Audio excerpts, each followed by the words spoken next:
আসসালামু আলাইকুম।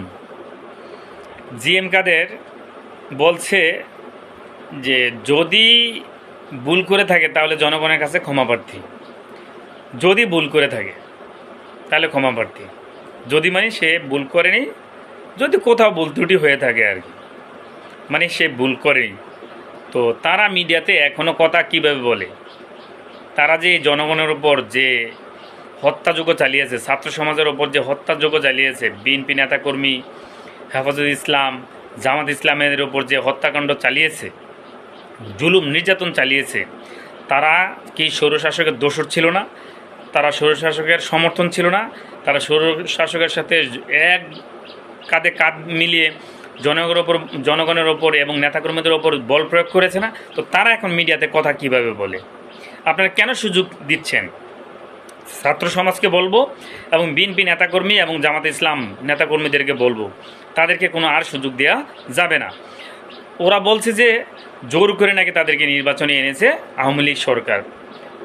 14 সালে ধরে নিলাম যে এরশাদ সাহেবকে জোর করে এনে নির্বাচন করিয়েছে, তো 18 সালে কে জোর করিয়েছিল?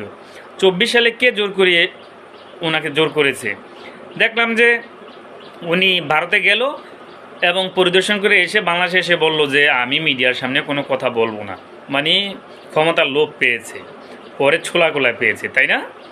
তো এই যে স্বৈরশাসকের যে দোসর, তারাও সমান অপরাধী। এই যে রওশন এরশাদ, জিএম কাদের, চুন্নু, রাঙ্গা, এই যে লোকগুলো, তাদেরকে এক টাকা যেন ছাড় দেয়া না হয়। আর তারা এখনও বাইরে আছে কিভাবে?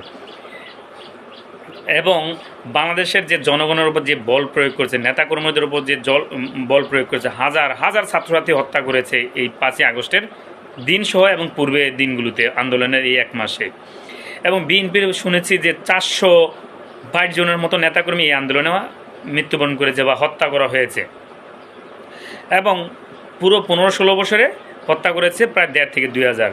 এবং জামাতে ইসলামের উচ্চতর নেতা থেকে ধরে একেবারে কর্মীসহ নাম শুনলি অ্যারেস্ট, জুলুম, হত্যা, নির্যাতন চালিয়েছে। হেফাজত ইসলামের ওপর যে জুলুম, অন্যায়, অত্যাচার চালিয়েছে, এগুলোর কি বিচার হওয়া উচিত না? যদি কোনো ভাই অপরাধ করে আরেক ভাই যদি দাঁড়িয়ে বলে যে আপনি অপরাধ করেছেন, এই অপরাধটা আর করতে পারবে না, এই যে প্রতিবাদ করলে, এই ধরনের প্রতিবাদ করলে কি আরেক ভাই সাহস পায় প্রতিবাদ করতে?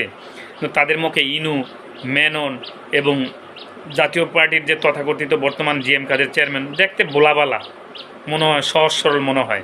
আসলে কি ওরা সহজ সরল? এই যে রওশন এরশাদ, এ কি সহজ সরল? দুষ্ট মহিলা, এদেরকে কোনো রকমই ছাড় দেওয়া যাবে না। এবং তারা শুধু 1-2 নেতাকর্মীর সাথে এমন না যে তারা জোর জুলুম বা নির্যাতন করেছে। এদেশের 18 কোটি মানুষ তাদের কাছে জিম্মি ছিল, স্বৈরশাসকের তারা দোসর ছিল, তাদেরকে কোনোভাবেই ছাড় দেওয়া যাবে না। যদি আওয়ামী লীগ যেরকম অপরাধী যদি মনে করেন, তাহলে তারা যদি সমান অপরাধী ইনু, মেনন এবং জাতীয় পার্টি এবং এরশাদের সাথে আরেকজন যে রওশন এরশাদ, ও কোনোভাবেই ছাড় যেন না পায়। এদেরকে দ্রুত অ্যারেস্ট করেন, আইনের আওতায় নিয়ে আসেন এবং সুবিচার প্রতিষ্ঠা করেন। এদেশের প্রত্যেকটা মানুষ এদের বিচার হলে খুশি হবে, আপনাদের জন্য দোয়া করবে।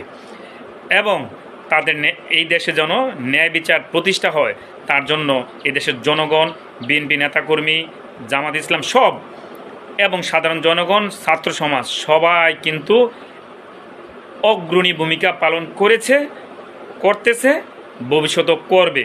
আপনারা দ্রুত অ্যারেস্ট করেন, এদের আইনের আওতায় নিয়ে আসেন, না হয় আবার কিন্তু এদেশে বিদ্রোহ হবে এদের কারণে।